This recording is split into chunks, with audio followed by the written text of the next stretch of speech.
Let's discuss LUXY Loops. If you're unsure of how to use your scheduler, I will show you how to earn more money. Imagine you have a future ride outside of LUXY, going from JFK to Wilton, Connecticut, but you do not have a ride back down to New York. This is where your scheduler comes in hand. Go to your dashboard and click on the scheduler. Click on Add New.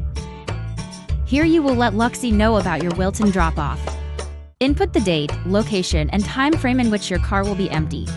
For example, you are willing to wait in the Wilton area from 4 p.m. to 6 p.m.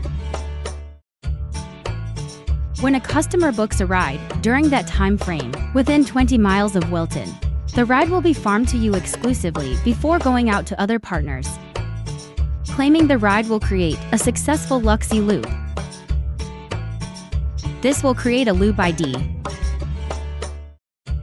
Now, I know what you're thinking. I would normally charge my own customer close to $300 for this ride.